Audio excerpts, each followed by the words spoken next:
Mr. Mark Goets to have a wonderful presentation from him. And what I'd like to do is we're going to allow, Andrew is going to introduce Mr. Goets. Mr. Goets will be giving a presentation on how he became successful in his business.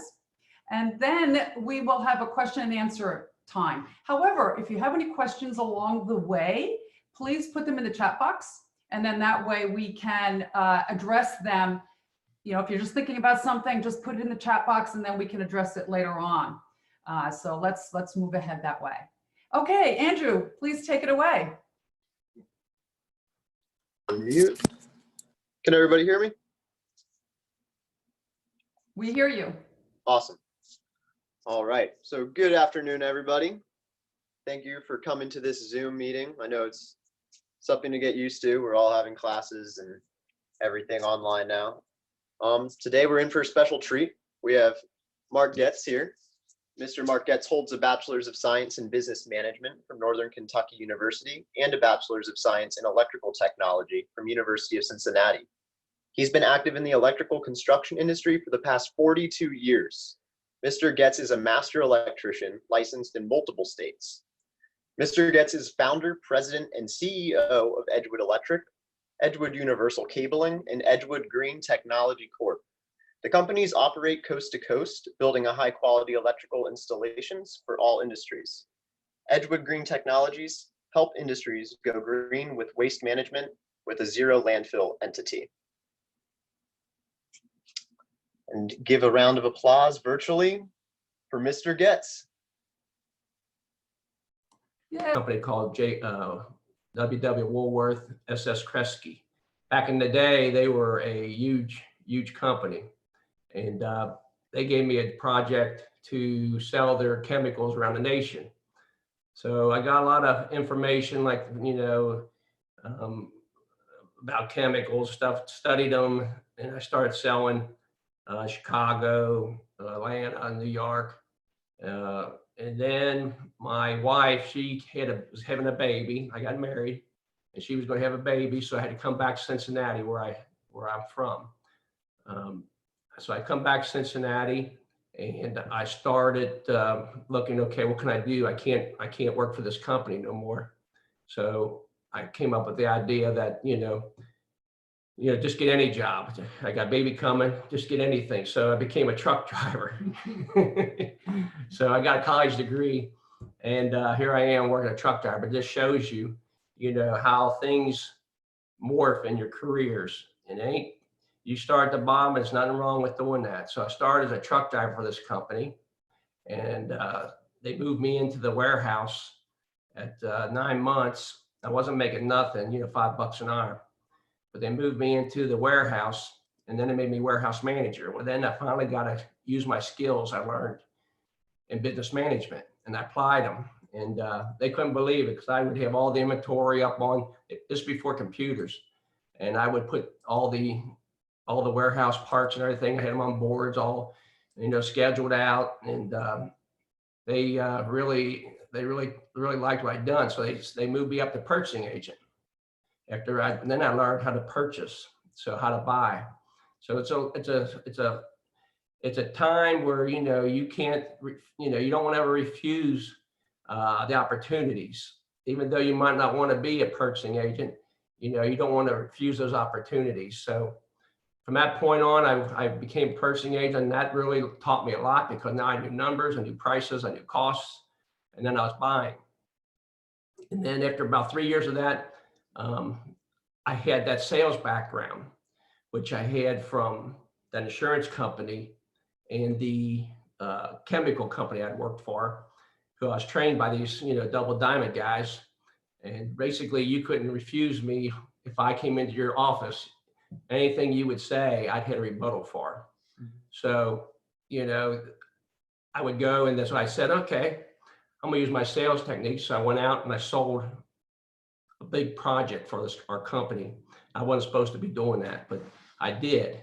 And we got to a point where this project I sold, it was maintaining power plants, big power plants, coal plants.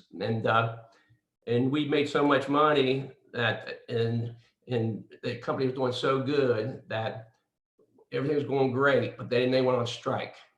And when they're going to go on strike, they were a union company, and it was a bad deal because they go on strike. This is 1984.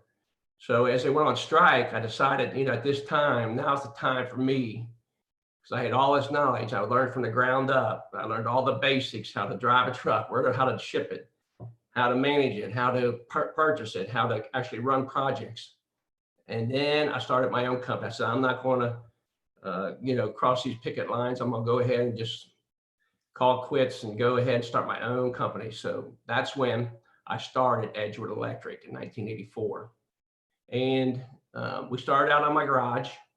I had 3 kids. I had lived in the Cincinnati area, and I had $500 in the bank.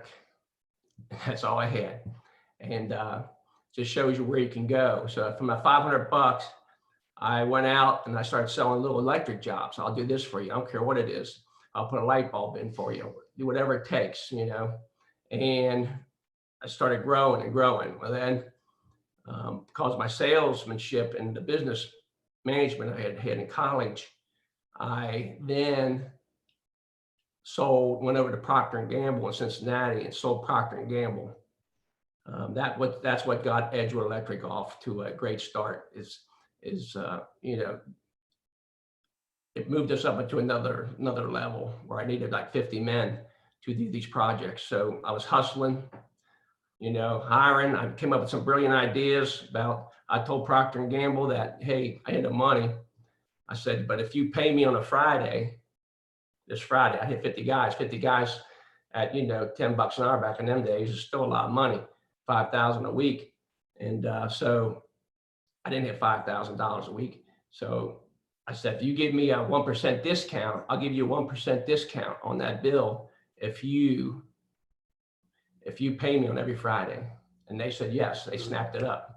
So every Friday I'd get a check from them. I'd turn around later in the day, give it to the men, and then they put $1,000 in my pocket. So this went on and on. And over the years, we got to become a national, electrical contractor. We work from coast to coast. We do all kinds of projects. In business, you'll run through all kinds of dilemmas. There'll be slow years, be great years. We went through many recessions already. And then in 2009, of that great recession, I decided to move our company into refrigeration because in down times, for the food industry still survives and still does a great job. So everybody has to eat. So back in 2010, I moved our company, the Edgewood Electric Part Company, into food industry. And we are now considered the best #1 electrical contractor in the food industry nationwide. But that helped us because now with this coronavirus, all the other industries have shut down. But because we're essential, our company is still going full time on all our projects. So we're still working full time. All our projects are going. We're working for Kroger's, we're working for Publix, we do big distribution centers that supply the food to the stores. So everything's going good. So you always got to be thinking ahead in business. It takes experience. You lose a lot, but you also have a lot of wins. And then I started, that same time, I started Edgewood Green Technologies, which is a go green type company. And what this company does is we manage your waste. Okay, we manage the waste of a company, and we and make your company go green. We teach them how to recycle, be a good, civic leader. All the employees get involved. We teach them how to get involved. But then we also, on top of that, we have a new system that we just came out with, which it's called Zero Landfill, and all your garbage from these garbage trucks that come by and pick up your garbage, that garbage, instead of going to a landfill now, goes to a separation facility. We're building the first prototype this year in Washington, D.C., but it'll take all the garbage, recycle what can be recycled. then it takes the rest of it and it, in a certain way called gasification, we gasify it, turn into fuel, and nothing goes into the environment, nothing goes into the landfill. Every piece of garbage is 100% recycled and reused. And so this is going to be a big thing going up there. We hopefully it takes off, and we've got an order for 1 right now. And if it does good, we're going to get an order for 12 more, like $30 million to do one. So it's pretty exciting times right now. So as you can see over a career, you have some exciting things that you can, get involved in. It's your life. I mean, you got to take chances in business. You can't just sit on the sidelines. You got to always take risk, and the ones who take the risk are smarter than the average bear. They're the ones that succeed. So, that's how I looked at it. I'm just a normal guy like all yous, and there's no secret, just hard work, using your head, common sense, and then applying it to to the trade that you want to get into. So that's my story, and you guys can start asking questions.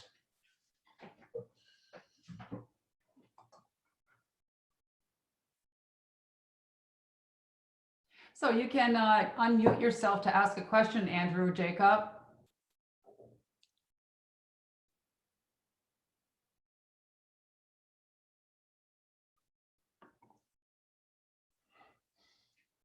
Okay, so I have a question for you, Mr. Goets. Okay. All right, so it's such an interesting story. Can you tell us, like, what was the point? Now, you said that you didn't want to cross the picket line, so that was the spark of wanting to start your business, and you had some hard times early on, right? Correct. Not being creative and finding ways to meet payroll and keep the business going.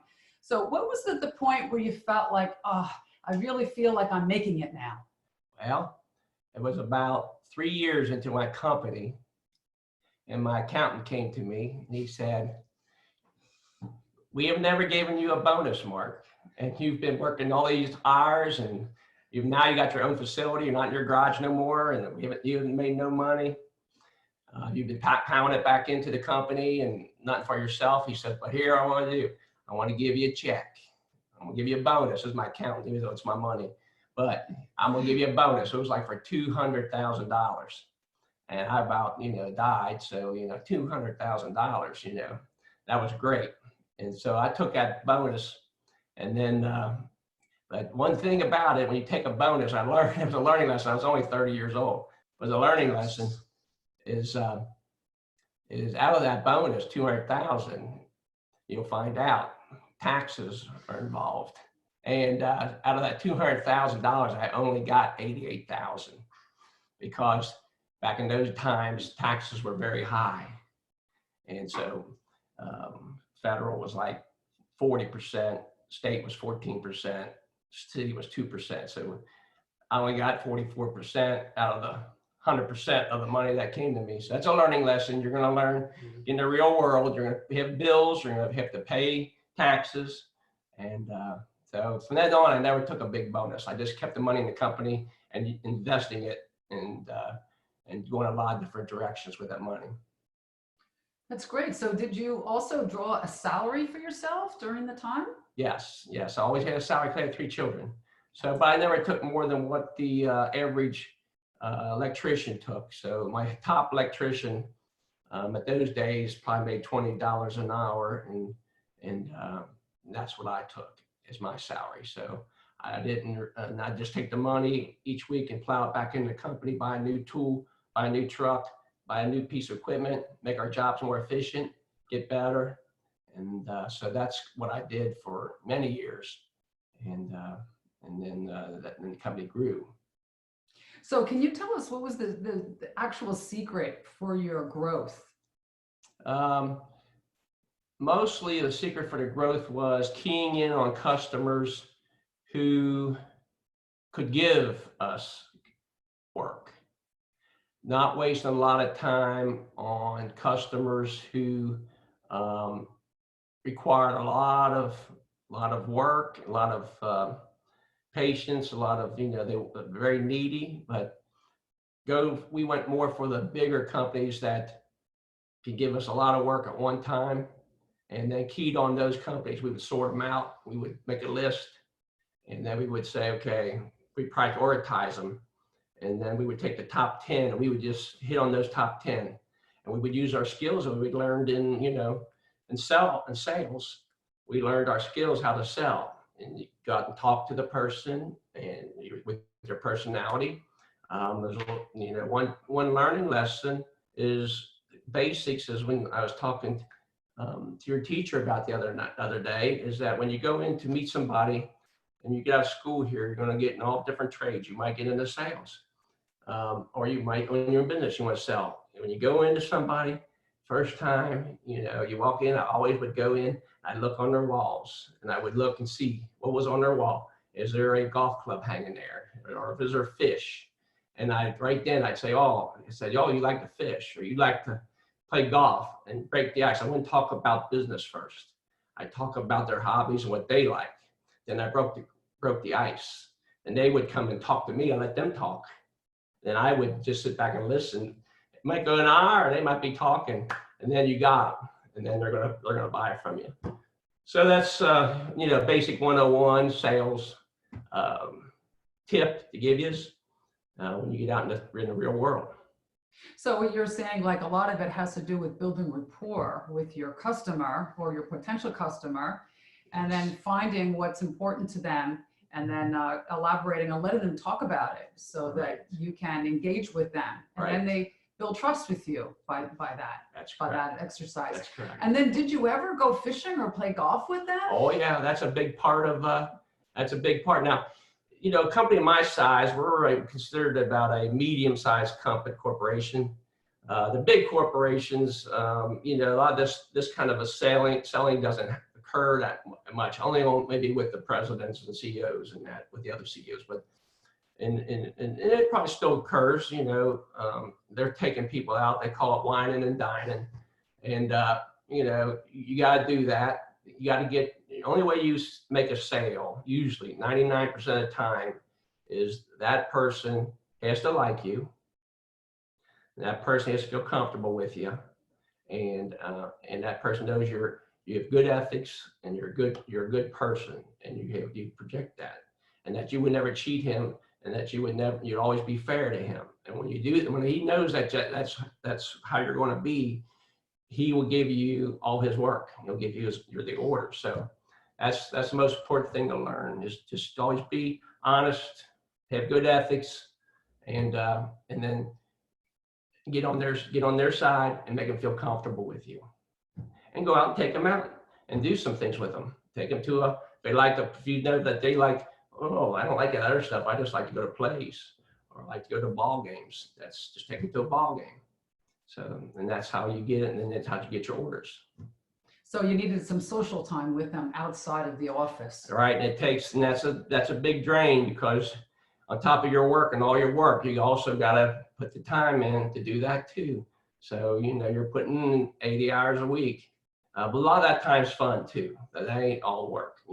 You're going to join the games, and you're having a good time too. So that's a kind of a good part of owning your own business. I recommend, my thing is, I recommend every person have their own business. Work for themselves, not work for the man.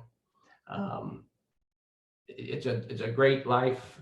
You dictate how your life's going to be run, and you're going to enjoy life a lot fuller when you are the one calling the shots. So, that's the way I am. I recommend everybody to at least give it a try and start their own business and work for themselves, not for the man. I see. Okay, so now one question: can you give us some of the names of the companies that you work for that maybe some of the students may recognize? Well, currently our biggest customers right now are Procter & Gamble, Cincinnati. General Electric in Cincinnati. That's GE in Cincinnati is where they make all the jet engines for all the military and for private jets like Boeing. We work for them. Then in the refrigeration business, we work for companies that build for Kroger's and build these big distribution centers that freeze all the food and cool the food down and then supply it out to the public stores. Those companies are more like, we are indirectly working for Publix or for Kroger's or for these big Walmarts, but they're general contractors like Primus out of Atlanta. Those kind of big general contractors that we're working for. And they're the ones who got the contracts with the stores, and we work for them. So they're usually large contracts. Yes, large contracts. Usually our contracts are $4 or $5 million for the electrical contract, and then average. And we usually got 5 or 6 or 7 of them going at all times, all over the United States. We work coast to coast. So Dallas, Texas, California, Los Angeles.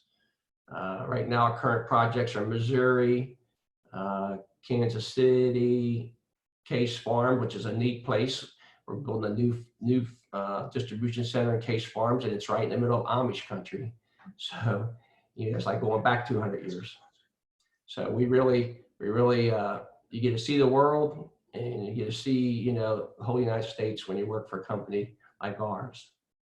Okay, so another question for you. Now, you're recommending that everyone become an entrepreneur, and I tend to agree with that because I was an entrepreneur for several companies.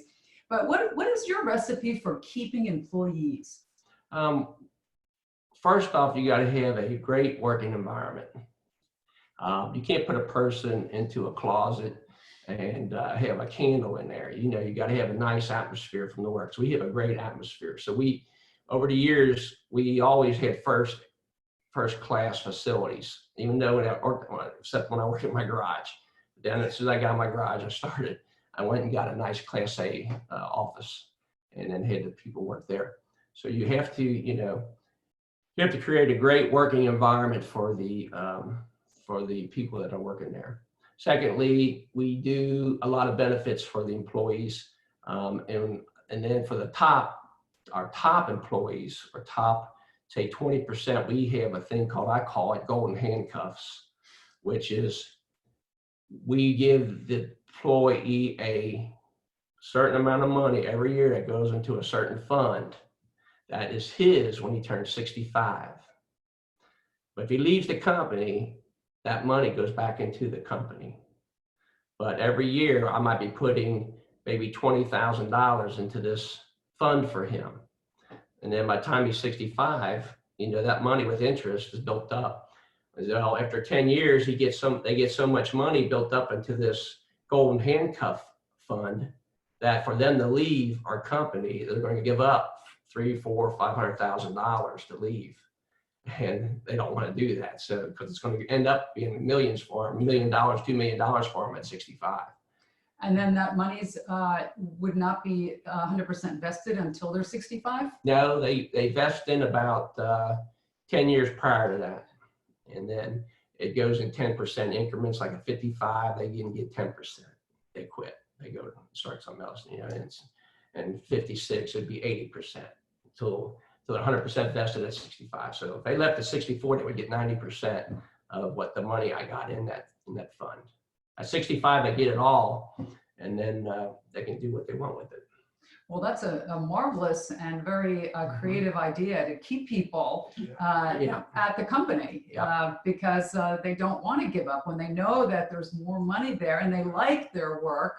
As you've mentioned, you create a good work environment. Then why would they leave? Right, and that's the one thing. We give them a lot of benefits on top of that. Hospitalization, I pay for hospitalization. I give them 401ks. They got their 401ks. They got they also got this golden handcuff on the side. So that's in addition to a 401k. Addition to a 401k, yeah. And the company, what we do right now, because times have been tough, we only do a quarter for every dollar, which would be 25%. So, that's how I So that's pretty good. It's still 25% interest rate on their money. So every dollar they put in, I give it another quarter on top of it. So that's 25% besides what the fund actually grows. Right now, it just went down to twos, but for a while. But it'll be right back by summer. End of summer, all the money will be back. Yeah. So. Yeah, hopefully so. That's one. Well, it sounds so interesting, and thank you for sharing this information with us. Is there anyone else that might have a question from our viewers? You may unmute yourself and ask the question. Hello. How are Hello, you, Benjamin. How are you, Professor Rose? I'm fine, thank you. You have a question for Mr. Goets here? Yeah, actually, I've been thinking a little bit about being an entrepreneur. It wasn't so until a few days ago, but my thing is that I want to be an entrepreneur, but I don't know what business I want to open. It's just a thought, so I guess it has to come like that bulb has to light up, with the idea, or how does it work? Well, normally you just pick anything. The big thing is to get started and get going on something. Even if you want to do, just a handy helper, a handyman or something like that around the neighborhood.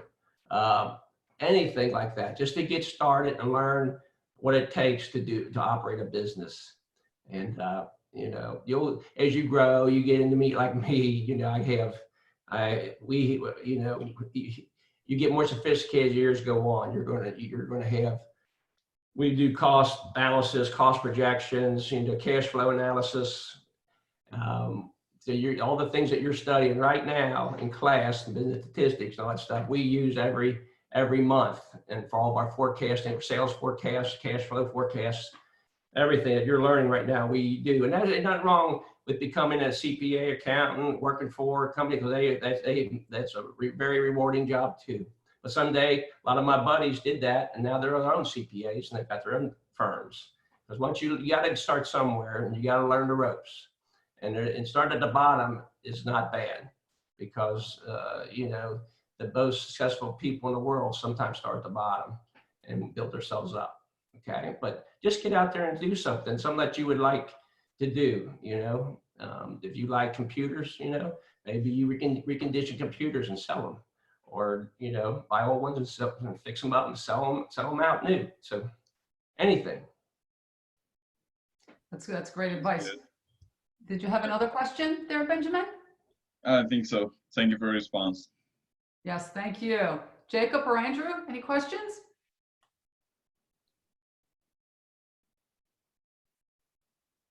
Okay, we have another question here from the audience. Yeah, it's not really a question, but I think the students will like. Mark, maybe you could just elaborate. I know you're not getting that contract, but you were talking to me about, about it, and I'm talking about the 100, 500,000 or million square foot facility that the Amazon is building, and they consulted Mark about the electronic and the robotics of it. Maybe Mark can tell you the logistics. There's going to be planes that could go in and out. Mark will tell you more.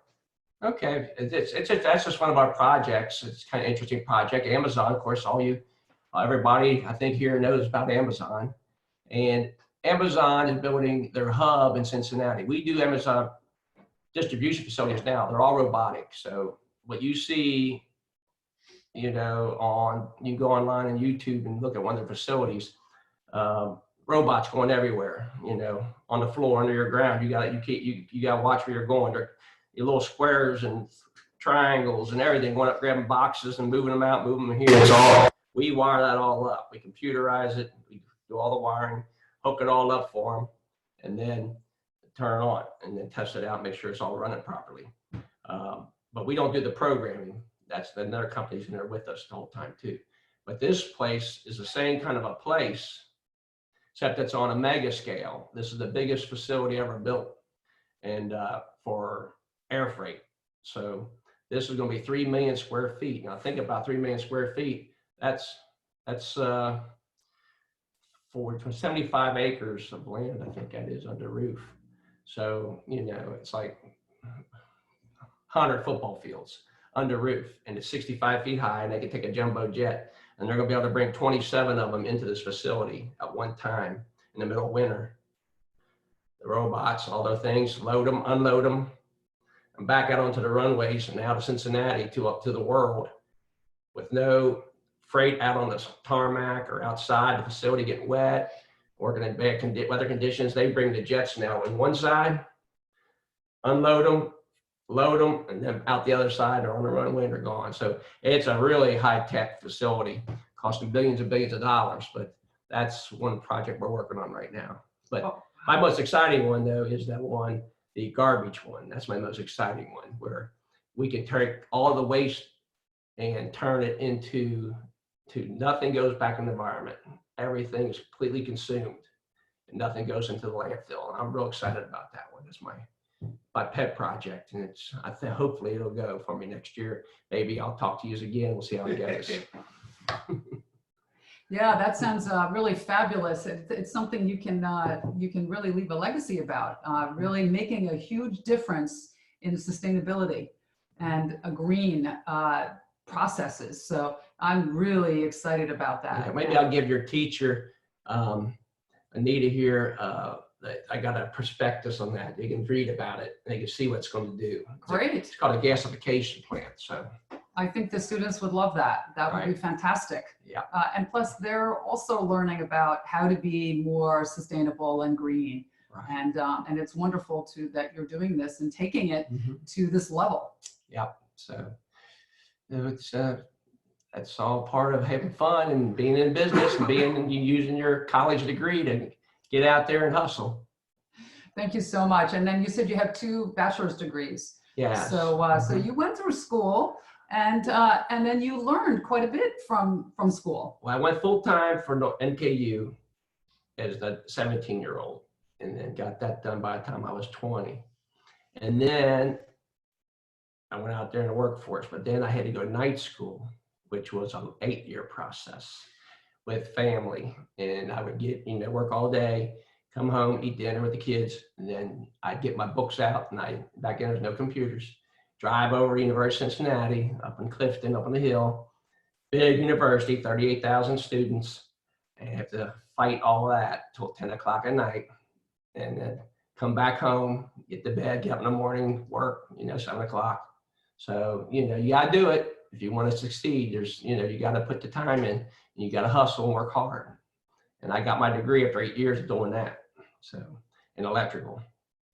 So what was it? So your first degree was in management. The second one was in electrical technology. So you really wanted both degrees. That was important to your business. Yeah, electric technology wasn't important as much as that I was more of I was doing it every day as it was.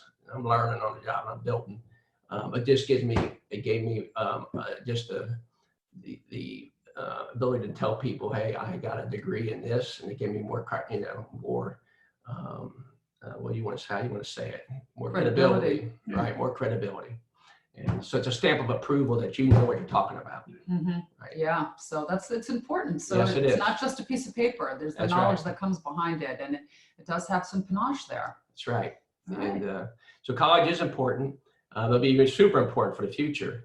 But when you come out of college, don't think that degree is going to be, used every day. You're going to you'll have it. Tell somebody like me, when you come to me and you want a job in my company, I'll move you up the list to top priority because you got a college degree. But, there's so much you're going to learn that, it all it tells me, what it tells the owner is that you have the ability to learn, that you passed all this stuff, and it is hard, but you learned it. So that means the stuff I'm going to teach you, which is going to be hard, and it had nothing to do with what your degree is. Sometimes it is. You might be doing forecasting, you might get in our computer, in our accounting department, but it tells me that you can learn over somebody who doesn't have a degree. I would take you over them. Yeah, there's a lot of truth to that. Yeah. And thank you for bringing up the point that you're doing forecasting, you're using statistics, you're looking at cash flow and all sorts of other reports the things that we're learning about in school now, you're actually applying, and how important it is to a business owner. Super big, especially the banks. You know, dealing with the banks is a big thing that you guys will learn about, you know, how to borrow money, how to pay it back, how to forecast your money. So, you know, and they require that too. If you're going to borrow $1 million from a bank, they're going to require you to have a cash flow analysis charts ready for them. Show them where your sales charts are. They compare them. They can see where you're going to have a hard time. For these 2 months, you're going to be in the red.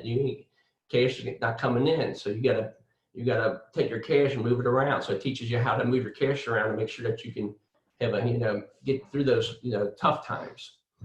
And then, so yes, we use it we use all the stuff that you see that you guys studying right now. We use every day at work. Oh, that's phenomenal. Yeah.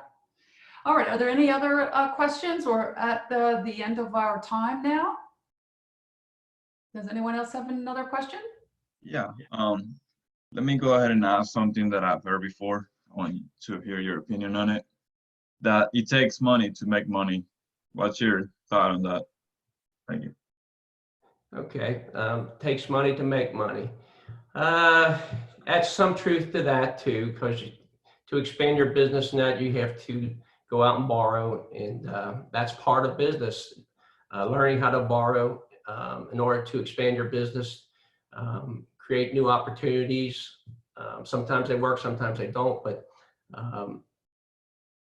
you still can do it if you're smart, and like I did with $500 in my pocket. And I just went out and you come up with creative ways using your head to be smarter than the average bear and get that cash flow coming in for you. And then, and not having to borrow, but it's a necessary evil in this day and age. Is you're going to be dealing with banks if you want your company to grow, and you're going to be borrowing money, and you're going to be doing that. So you're right. You can you make money with money. So, but you don't want to take the money and use it unwisely and blow it. So you got to be real. When you borrow money, you got to be very cognizant of the point that you're going to have to repay this back with interest. Yeah, so it's important to grow the business, to be able to borrow to grow, but you don't want to borrow for the sake of borrowing. You want to borrow to be able to grow the business. And it's a phenomenal story that you started with $500 in your pocket and then have grown your several multi-million-dollar businesses. So we really want to applaud you for that. And thank you so much for sharing this wonderful information with us. It was wonderful to hear. And I think everyone will agree with that. All right, so I want to thank you again, and it's been wonderful, and we'd love to have that prospectus that you have about the green sustainability trash recycling. We'd love to, so we can share that, and the students of the club can look into that more. You. You'll see this logo on there. This is the logo, Edgewood Green Technologies, and this is our Edgewood Electric logo. You see those two logos, hopefully you'll see them around the world here when you're out and about. So, and Mr. Goets's website address for anyone who wants to take a look and look into his business a little bit more, it is edgewoodusa.com. Correct. So thank you again for joining us. We've had a wonderful time, and thank you again. And this session is recorded for anyone who wants to view it after the fact. Okay. Thank you. Oh, you're welcome. Have a great day, everyone.